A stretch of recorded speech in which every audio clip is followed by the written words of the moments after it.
Din Islam cingkaadhaan nunggahan nabiini nutis gahee keenya habaanu hundaani kun barum barsiisuun gariin da'waadhaani. Din Islam cingkaadhaan nunggahan nabiini nutis gahee keenya habaanu hundaani kun barum barsiisuun gariin da'waadhaani.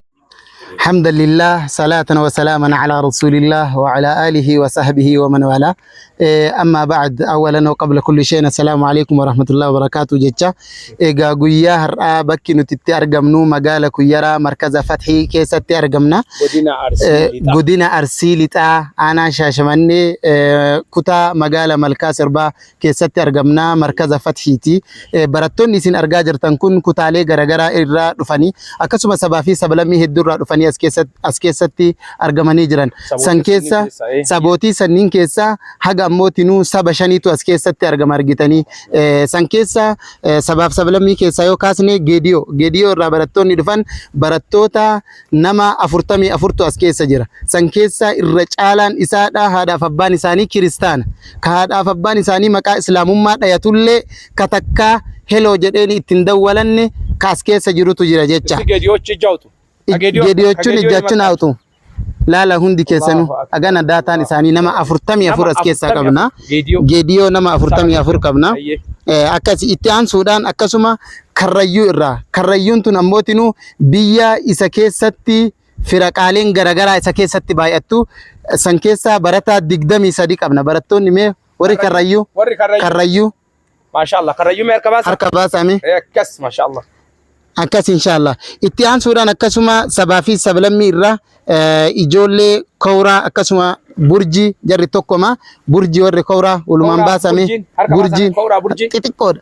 Mee ol ka'e Muktaar meetime haati isaa kiristaana abbaan kiristaana naa barsiisaa jedhanii fuudhanii ergan daa'ima kana waan isin ajaa'ibu keessa kiristaana amma kayfiyaa salaata janazaa sonu himi jettaniini ol ka'ee hima waan isin ajaa'ibu keessa ajaa'iba. Alqaa'idaa xumuree qura'aanatti ejjetee jira inshallah. Hayyee akkasuma gujii lamaan irraa warri gujii qarcaa gujii lamaan irraa harka baasa gujiin maashaallah. Hayyee harka gaddeebisa. Booranni warri boorana nama 10 qabna. Ijoolleen dhukkubdedduun ishii boorana taati. Hayyee eeshi akkasuma itti aansuudhaan warri shawaa irraa ijoolleen shawaa irraa harka baasa. Amboo fa'atu jira shawaa lixaa. Eeshi arsiime warri kokkosaa arsii warri walumaa gala warri arsii taatan baasa harka baasa maashaallah. Hayyakumullah. Akkasi adanni isaanii walumaa galatti ijoollee kana nama 150 as keessatti argama. Kana wanni isaan barbaachisu wantoota hedduu waan isin ajaa'ibu keessa wanni isaan irra rafan ka akkasuma irra bulan ka guyyaa itti baratan iddoon isaanii mijataa miti. Blackboard hin qabanii akkasuma waan irra ta'an osoo kilaasii seentanii ilaaltanii guyyaa badhee kana keessa qaraasisaa oolle galgal ammootinuu barnoota dabalataa baratan arkaana islaamaa akkasuma barnoota dabalataa waan barataniif iddoo itti barsiisnu hin qabnu sharaa lafaafnee irra ta'an jechaadha. Asraa booda wanni isaan barbaachisu waa hedduudha. Namni rabbiin isinii laaffise jamaa kana akka nu to'attan isiniin jedha. Wa ala hadha aqif. Wassalaamu alaykum wa rahmatullahi wa barakatuh. Wa alaykum assalaam wa rahmatullahi wa barakatuh. Egaa jaalatamtoota kabajamtoota hordoftoota keenna waan ijaan argan namatti himani barattoonni kunniin barattoota 150 gahan jechuudha. Ka sabaaf sablammi akka amma isinii dubbifne kanatti keessatti argamanidha. Biyyoota irra hedduun isaanii keessa dhufan kamaatiin isaanii ammallee islaamummaan ala jiranidha. Ijoolleen tunniin abbaaf maatii isaanii qofa osoo hin taane biyyattii guutuu jijjiiruudhaaf deemanii jechuudha. Akkuma beekamu ustaanni keenya Sheekh Habiib illee akkasuma raabixaan halaqaa ilmi illee yeroo socho'u akkasuma dhaabbanni yoonayaan illee yeroo socho'u wantoonni warroonni viidiyoo garaagaraa hordofan eegana ummata kanniin shaadaa qofa qabsiiftanii biraan hafina eegana isaan nan diinii barsiisaa jedhan dalaggaatti seeneera.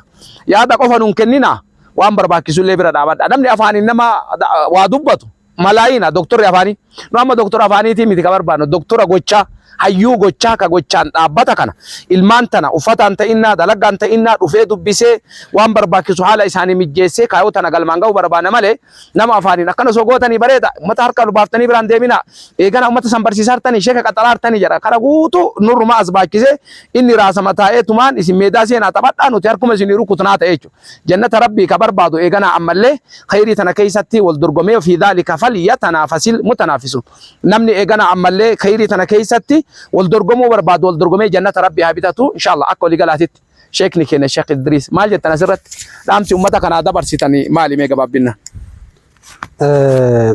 haqiiqatti wanni bakka kanarra dhaabannee isinii dabarsinu yoo jiraate akkuma ustaazni keenya ustaaz Xaalibuun jedhani rabbiin keenya isaan nu haa tiisu nama ifaajee guddaatiin kana keessaa qabu alhamdulillah ga'ee dirree seennee taphachuu san kan rabbi nuu kenne jennanu alhamdulillah rabbil alamin sababni isaa akka sheekni keenya jedhan sani ijoollee as dhufte tana yoo qiblammaan garanaa isii agartee galte seenaa ittiin qabnu waan ta'eef jecha kanaaf ummanni namni ijoollee kana agartan ijoolleen tun akka amma isiniin jenne kana garguddaan isaanii ijoollee nama 150 kana keessaa nama 17 kun akka amma jarri barsoonni keenya nuu himani ijoollee haadhaa fi abbaan kiristaanaa kayoo ittuu dawwalatan warri ati hin qaba jettee nu gattee itti deemte sun si haa godhuu jedhaniini dhibamee si ciisaara du'uu fila kunoo du'arra jira jennaan duutu si haa awwaalanii warri ati hin qaba jettee itti deemte waan godhe si haa godhu ka jedhaniintu keessa kana jiraachu si waakkannee jedhaniin jechuu akkanaa kana baadhannee harka keenya jira ila kunoo bakkiteen tun bakkitee takka yoo xiqqaate bakka 7-8 ol jirti ijoolleen kana fakkaatu kana deemu hinna kana fakkaatu bakka 7-8 jirti ijoolleen akkana